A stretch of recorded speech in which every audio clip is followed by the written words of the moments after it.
Hey guys, the section of violence here. We got another one for you. Now, again, this isn't typical, scenery you'll see in the background, but I got to do what I got to do. My boy's cornering Rodrigo Nascimento, so there's a lot of bias with this card, but I'm gonna do my best to give it to you straight through all the picks. Some I can't talk about for obvious reasons, but let's get right into it.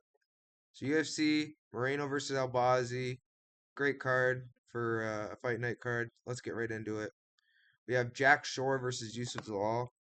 Youssef Zalal is really good. 15-5. He's beaten. He went to a really close decision with Ilya Topuria. Um, in my opinion, it was close, even though it was unanimous.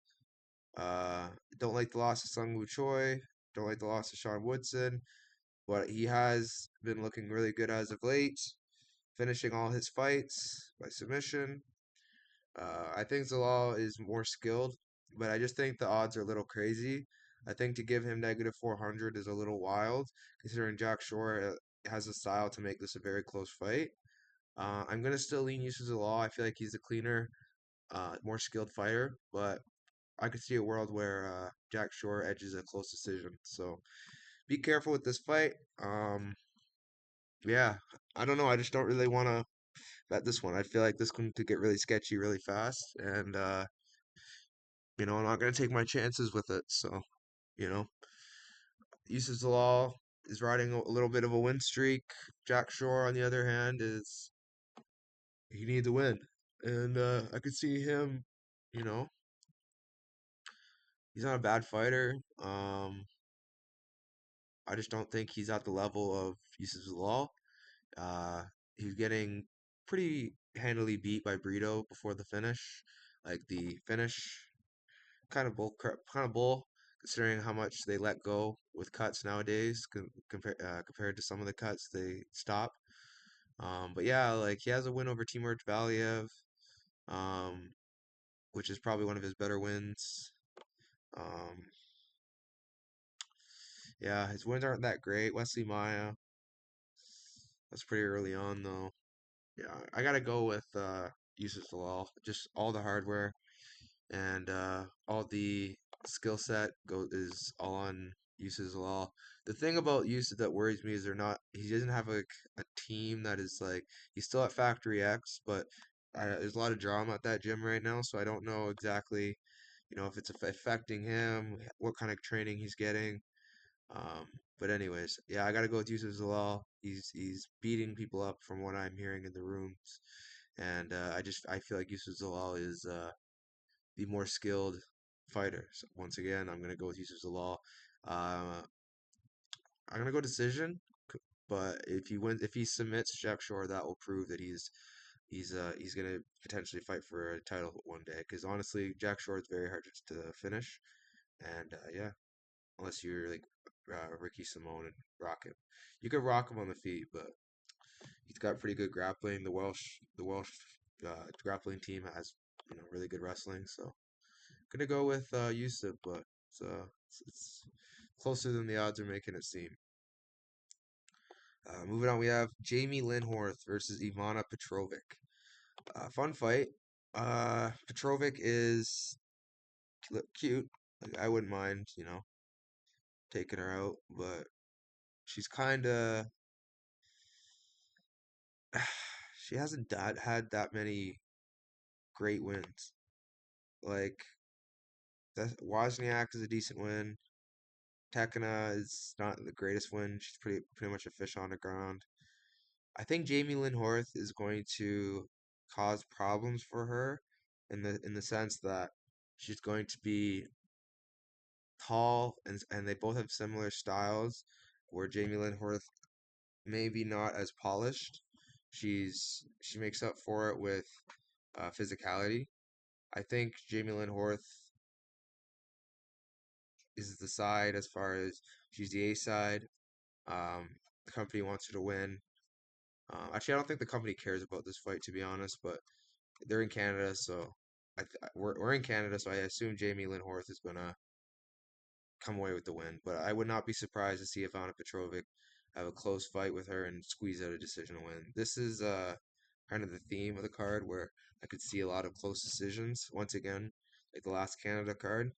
Um, I did get Lyn-Horth at plus 150, but I got out of my position and took some Petrovic at plus 185. I have no interest in this fight, honestly. Betting wise, it's just like nothing interests me about this fight from a betting perspective. And yeah, I got to go with Jamey Lyn-Horth, just to be more physical and have the better striking. But honestly, it's who knows. It's women's MMA. Both of them aren't terrible, but they're not exceptional. So it's like they're kind of, in the mid-tier section, and you know, there's a lot of unknowns at this fight. So I'm gonna go with Jamey Lyn-Horth, but no confidence. And honestly, I could see a world, like I said, where Petrovic wins a close decision. Yeah. Moving on, we have Chad Anheliger versus Cody Gibson. Cody Gibson he's a hybrid. He can mix in the takedowns. He's got good striking, I would say. He's experienced. But the thing that worries me about Cody in this fight is activity. And you just came off a finish against Brian Kelleher. When I think of Brian Kelleher, I think of bum, washed. When I think of Chad Helliger, I think mid. And the guys he's losing to, who I feel are better than Chad and Helliger, are not that much better. So I do think Chad and Helliger is not he's not a dog I'd play, but I don't hate the dog spot here. I just think Cody Gibson is going to be too sharp for him on the feet. I think Cody Gibson is going to mix in takedowns if needed. The crowd will not be on his side, unfortunately, but I do think Cody will find a way to win. I feel like Cody Gibson is, I don't know, I just feel like he is still able to put together solid wins. He showed that on the Ultimate Fighter. I know the guys he was facing weren't that great, but he beat them pretty handedly. Um, and even with Brackatona, that was a war. The fight against Miles Johns was a heartbreaker. He did not show up for that one, but I do think Cody Gibson is pretty skilled, and I do think he was training at Extreme Couture in Vegas this summer, so I'm pretty sure he's got some good looks. And I don't know where he trains out of mainly. I think let me check. Duh, duh, duh. He trains out of. Okay, so I think that's Chuck Liddell's former coach, John Hackelman. Chad Anheliger. Honestly, the thing with Chad Anheliger is he's got decent footwork, but he's 37. Cody's not young either, but he's 37, and honestly, I don't really know what to say that's great about him other than he'll stick around and he'll outpoint you. He can have power. He's KO Jesse Strader, drop Gaffrov, I think, uh, TKO Brady Highstead, which isn't that hard to do. Highstead gets rocked every fight, but still. Ali Talang showed him levels. Jose Johnson submitted him. Like, he's not that great. He's pretty hit and miss. I'm gonna go Cody Gibson, but this is another fight where it's like I wouldn't be surprised to see a split decision. So tread carefully with this one. Yeah, moving on. We have Serhiy Sidey versus Garrett Armfield.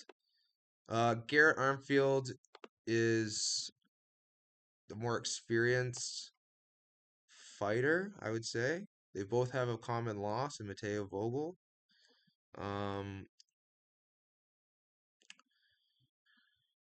Getting gassed out to Brady Highstead was not a good look. Series does not gas out, and he could put on a good pace. Katona, he beat Katona, KO'd Kazama, so he does have KO power. Series showed in his last fight that he can be hurt, he can be dropped. But I just think Series is a technically more skilled fighter. He has more tools to win this fight. I like the gym that Armfield trains out of, Marathon MMA. They're really good for game planning, but it's kind of hard to game plan for a hybrid like Serhiy, someone who's pretty good at everything. And I think his striking is his best attribute, of course. I think he's going to pick apart Garrett from range. I feel like he's going to either find a TKO or maybe a submission. I don't know. I feel like Serhiy inside the distance is the play. Um, but honestly, Serhiy money line is the safer spot just because this could go to the decision somehow. Yeah, I think Serhiy is a better fighter. I think Serhiy should beat this guy every day of the week, but anything can happen in this sport. Um, you know, it is what it is. You can't say anything's a lock, but I think he should be at least negative 200. I feel like Serhiy is the side, A side, and who the UFC is pushing to win. So I'm gonna go Serhiy City here by, like I said, in the distance. I would lean TKO, but if you got a submission in the later rounds, I wouldn't be surprised. Serhi's got some nasty submissions. I'm not gonna go into detail. I'm trying to keep it pretty blank on what I can talk about for the fights. Same with Jazz, same with Mike, same with Rodrigo. I'm not going to talk about game plans and all that, but what I will say is um, what if I wasn't on their team, or for other, what I would be saying. And this is all information you guys have, so it's not really me giving out anything. But yeah, I gotta go with Serhiy City here. He's a side man. He's the future star from Canada, and the UFC wants him to win. Moving on, we have Alexandr Romanov taking on Rodrigo Nascimento. Nascimento.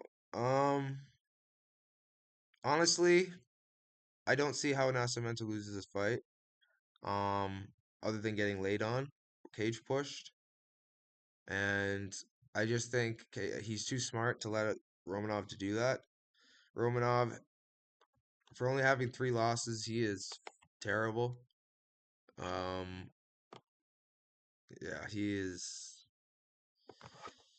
He faced Gelatin, and he just pretty much gave him the submission.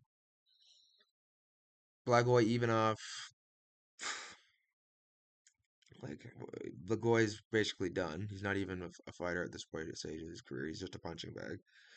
Can't even say that was a great win. Volkov exposed him. Tybura beat him. Like the guy's Chase Sherman's awful off his back, so it's like it is what it is with that. Bandera, whatever. There was a time when he was a legit heavyweight, but those days are behind us. I have good authority. This guy is cutting to make 265. He's a big boy. He is heavy. He's still got love handles. Honestly, I don't think Alexander Romanov is gonna do well in this fight. I feel like Romanov is got 1 round in him at best, unless Nascimento doesn't put the pace on him. If Nascimento does not put the pace on him, Romanov can do his little kicks from range, and his strikes are purely to get takedowns. I mean, he's shown a little bit of striking on the feet with Blagoy, but Nascimento has 10 times better striking than Blagoy. So I think Nascimento is going to put the pace on him, eventually break him, find a submission or a TKO, and yeah. That's my pick for the fight. I got to go with, like I said, Rodrigo Nascimento inside the distance in the later rounds. Could even get it in the first round, but I expect Romanov to come out hot. I think everyone expects him to come out hot, so should be a good one. I'm not going to speak too much about this fight because, again, I got some interest in this fight, so no, I'm not going to speak too much about it. Moving on, we have Charles Air Jourdain versus Victor Henry. Victor Henry is a savage. He's got excellent takedowns, defense, takedown, offense. He is excellent. He's the epitome of what a fighter should be in MMA nowadays. He's always working, always looking to improve. The guy's very, very good. His strikes are pretty good. He TKO'd Yaya because he's an old man, but Yaya is still, a dangerous grappler. I feel like Victor Henry is going to struggle with Jourdain's size, but again, so it wouldn't be fair because I'm not going to speak from what I've seen. All I'm going to say is Victor Henry is doing the right things in camp, and Charles Jourdain, I have no idea. I have no info on that. I just know Victor Henry is training the right way, and I feel like Victor Henry can win this fight. The problem with Victor Henry is he's 37, and at 135, it's not great. He was beating Javid Basharat, so it's like the guy's good, but he can be beat. I think this is a coin flip fight. I have no interest with betting this fight. Charles Jourdain, everyone's wondering what he's going to look like at this new weight class. I already knew what he looks like at this weight class, and it's not that big of a deal. He's a naturally small 145er, so he fits right into this weight class. So I'm gonna go Charles Jourdain, but it's a close fight. I'm only picking him because it's in Canada. They're gonna favor him on the scorecards, and it's a close fight. So yeah, I got to go with Charles Air Jourdain. Honestly, Victor is a cool dude. I really like his team.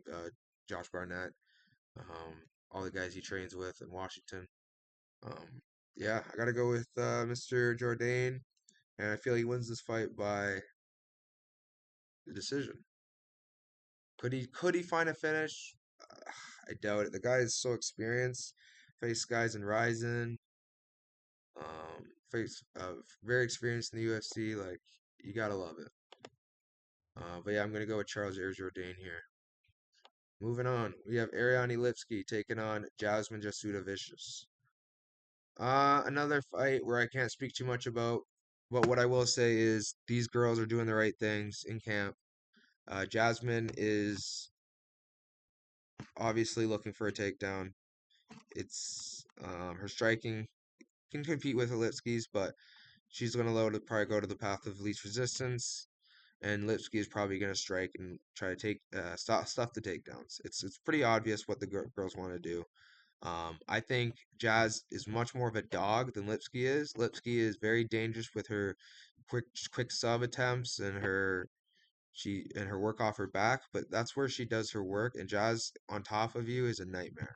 So I feel like Jasmine is gonna have the edge here on the in the grappling. Could she get like randomly subbed? Maybe that's possible. Anything can happen. It's an MMA fight, but I think Jasmine is just too competitive, too smart to let her fall into a trap. Um, she's shown the ability to survive. And she was in a tight armbar with Miranda Maverick. She knows how to survive. She's got excellent training partners, putting her in uncomfortable situations all the time. Honestly, I feel Jasmine is ready for this fight. Lipski is you know, I feel Lipski is ready for this fight as well, but I don't know if she's ready for what Jazz brings, and that's pace and pressure. So I'm gonna go Jasmine, obviously. But yeah, this is another fight where odds are a little wide, so I'm not touching this fight. But I do think Jasmine wins this fight, and especially at home, Jasmine I believe is undefeated at home. Um, I don't think Lipski knows how a crowd can really sway the judges, and I think if it goes to the judges, Jazz is gonna have that on her side. Um, Honestly though, you never know. If they bring judges in from the States, you never know. But if I'm going off of recent years, the UFC, the judging has been pretty good for us. Last time wasn't, of course, but time before that was good. I'm not gonna bank on good judging though, so for that reason, I am skipping this fight as a as a betting man. I'm not betting on this fight. I just think Jasmine is, you know, more hungry for that win. She she just brings that intensity. I don't know if Lipski can, match that intensity. I know she's got very polished striking, but I just think Jazz is more of a dog, and I think she'll eventually find that takedown. Moving on, we have Pedro Munoz versus Aiemann Zahabi. Aiemann Zahabi is a very technical striker. He's another hybrid. He's got good jiu-jitsu. He's a black belt under Faraz Zahabi. But so is Pedro Munoz. He's a black belt, just not under obviously Faraz. He is he's an older guy. He's 38, so it's like the age is definitely a factor. but Pedro is still very, very dangerous. He's got good boxing, pretty good cardio, a good guillotine. He's only really had problems with guys like Kyler Phillips, which didn't age very well. They lost, and Cheeto Vera. Honestly, I like the fight with I like this fight for for Munoz just because Zahabi can get a little uncomfortable on the feet sometimes, but he's been improving, and I trust the game planning of TriStar. They have good game plans. He's coming off a very good win in Javid Basharat. Took this undefeated streak from him. I think Pedro Munoz is a bit of a step down from Javid at this point. Not a step down, but like not that big of a step up. Like probably right the same level, just because of the age. This was Pedro 3 years ago. I'd say, of course, this is a harder fight for him. I would probably Pedro would probably be a slight favorite. I got to go with who do I have in this fight? Let me check. I will go.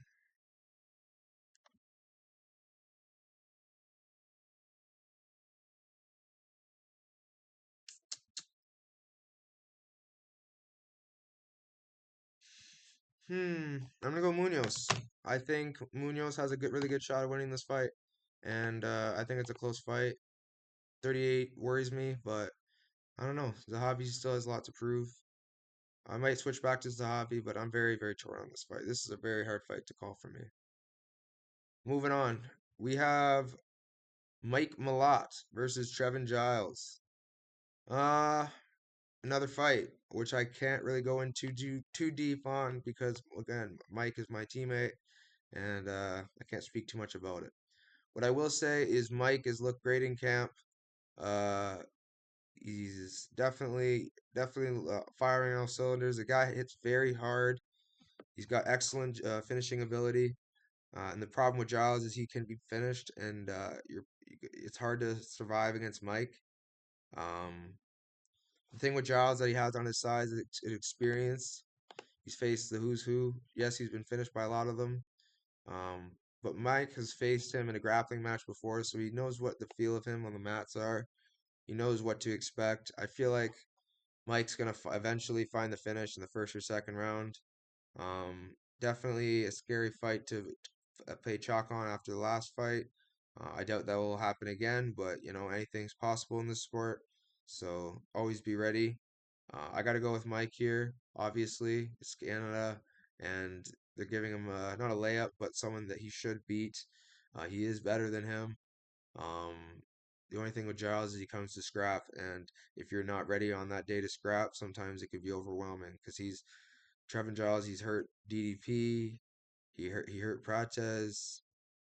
Like he's lost to some guys, but he's done some good work as well in those fights.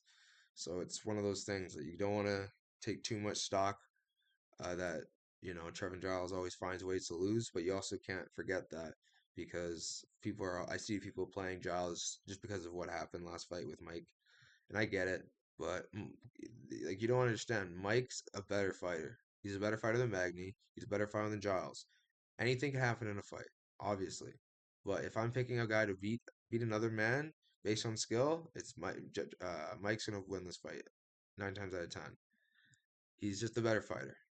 Um, but what we'll see when things get tough, how things play out. But I don't even think we'll need to get to that point. I think Mike's so technically precise. I feel like he's gonna, have a, you know, pinpoint accuracy striking, and his jiu-jitsu is going to be firing on all cylinders. And I think the finish is coming very soon.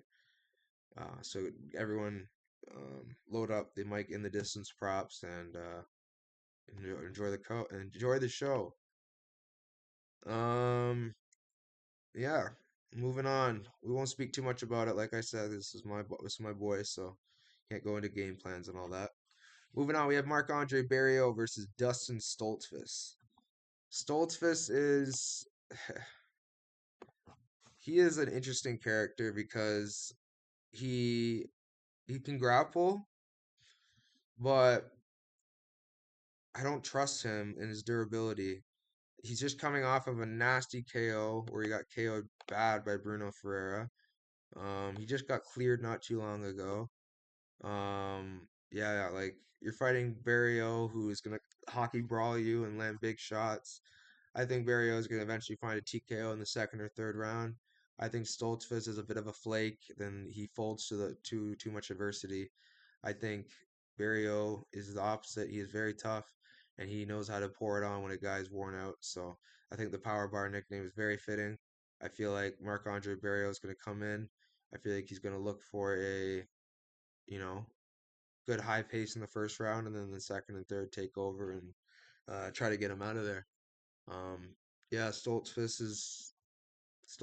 You never know. He could find a submission. He's a grappler, so that's his path to victory. But I just think Barrio knows this. You know, he lost to he beat Julian Marquez, Eric Anders, um, he got beat by Hernan Fluffy, but he's done decent against grapplers in his career. Um, and I don't think like obviously this is a fight where it's a bit wide. If you ask me, I think Barrio should be like a slight favorite. But honestly, I see why they have Barrio as a bigger favorite because Stoltzfus is coming off a pretty substantial injury. Um, yeah, I gotta go with Barrio here. They're fighting in Canada. The crowd's gonna go crazy when he brawls, and that's gonna favor a heavy to the judges' scorecard. So I'm gonna go with Marc-Andre here, and I gotta go with him by um, second and third round TKO.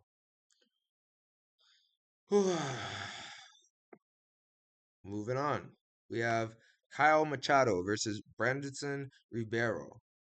So Branson Ribeiro, met him on the way to the air from air way to the hotel from the airport.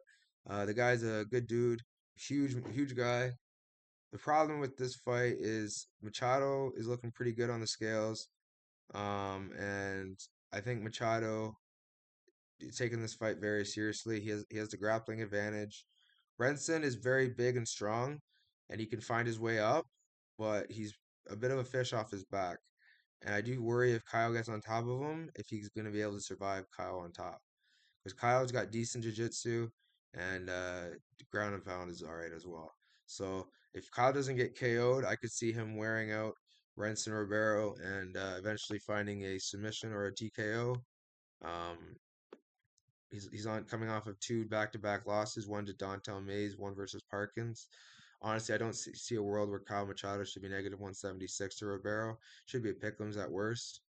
I think Ribeiro is by far the longer, more dangerous fighter on the feet, and the fight's gonna probably start and play out on the feet for a while. I don't see Machado shooting right away. I think so. That's gonna give Ribeiro the time to land that big shot, and if he does, good night. I'm gonna go Machado here just because of the grappling difference, but and he seems like he's pretty tough, has a decent chin, so I'm gonna go Machado, but I'm not confident it should be a coin flip. So tread carefully with this fight. Don't go too crazy. It's a very sketch heavyweight fight. Yeah, I think Machado wins, but I have no interest in playing it. So, like I said, tread carefully and don't lose too much money betting fights that you shouldn't have money on at all. Moving on, Derrick Lewis versus Jonata Diniz. Honestly, I like Diniz. I think Diniz is a good dude. Really like Lewis, but I don't know who to pick here because Diniz has the KO option. He's younger.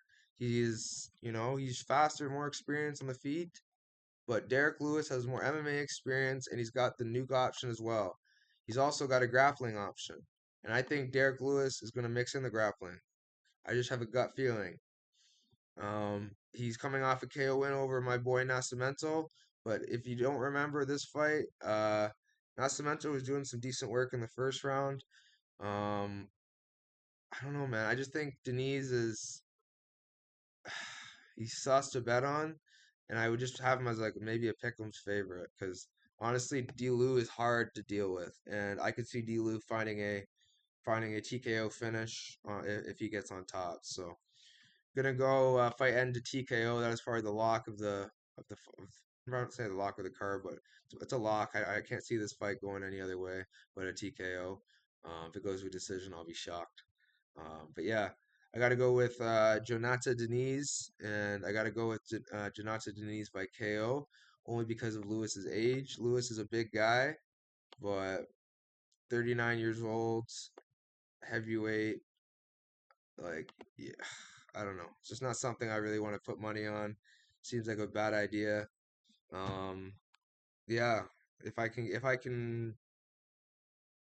say an over and under, I would say this fight's definitely going under 1.5. I can't see it fight going over. I just think Derrick Lewis brings that energy, and Deniz brings that energy, so it's got to be fireworks. Someone's gonna go to bed. I'm pretty excited for it. Moving on, we have Rose Thug Namajunas versus Aaron Blanchfield. Um, so I like this fight. I think it's a great fight for Canada to be able to, put on this high level women's MMA fight. But I don't know how I feel about Rose at 125. She's a bit heavy on the scale. She doesn't seem like she's at her conditioning best, like the best shape of her life. I just feel like she's doing it because she likes to fight, which I respect. But I don't know what her goals are. Obviously, it's probably to win the title, but I don't know. She's got a tough fight ahead of her against Blanchfield. Jillian Robertson showed that you have some holes in your grappling. I think Blanchfield can take advantage of those holes. For that reason, I'm not betting this fight, but skill for skill, I do think Rose is the much more technical, uh, skillful fighter, especially on the feet. She just has such a good way of making a fight look like a flow, and everything is going, you know, perfect to her plan. She's a bit of a perfectionist, whereas Blanchfield doesn't mind getting dirty and muddy. That could be a good thing against Rose here. It's 5 5s. I thought it was 3 5s. So it's basically two main events. Pretty cool. Pretty blessed that they gave us 5 5s. I gotta go with, because it's 5 rounds, I'm gonna go with Blanchfield, but it's a close fight. I have no interest in betting it. Um, I just found out it's 5 rounds, so that's why my pick was Rose, but now it's Blanchfield now that it's 5 rounds. I just can't see a world where Blanchfield I just can't see a world where Blanchfield wins on the feet, and I can't see a world where Rose has success on the ground. But maybe Blanchfield is overrated, and she just beat girls that really can't grapple, like Molly McCann and who the Cruiser wins, because I know she had some legit wins. Talia Santos, Jessica Andrade, Miranda Maverick, JJ Aldridge. She has some decent wins. But yeah, gotta go with Blanchfield here only because it's 5 rounds, and I've seen Rose slow down, especially at this weight. Moving on, we have the former champ Brandon Moreno versus Amir Albazi. Um, where to start? Brandon has taken some time off to revisit things, figure out what he wants to do. The guy has all the skill to win this fight. He has wins over Davison Figueiredo, Kai Kara France, Brandon Royval, Jussier Formega. Like he has very very skilled opponents that he's faced in his career. Lost to guys like Pantoja, uh,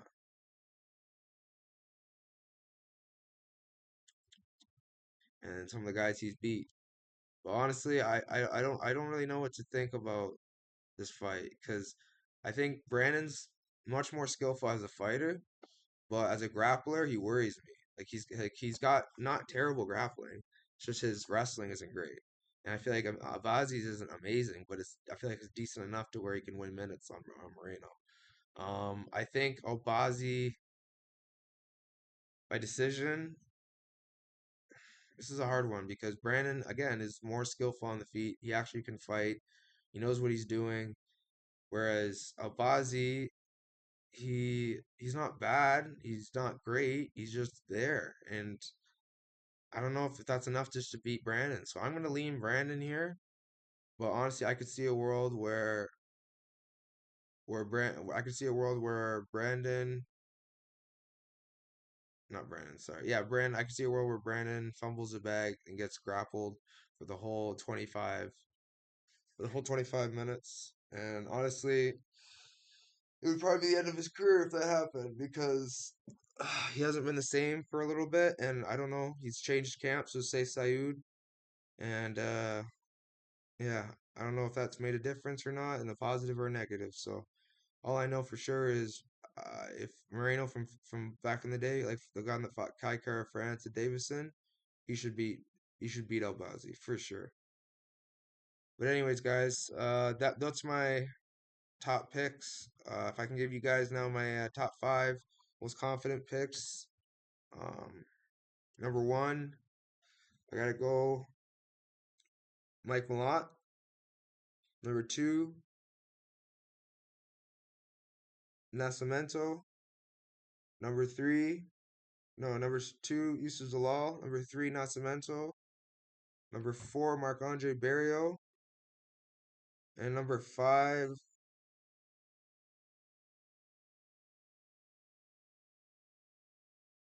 Moreno. Alrighty, guys. Like, subscribe. You know the drill. I'll catch you guys next time. Peace.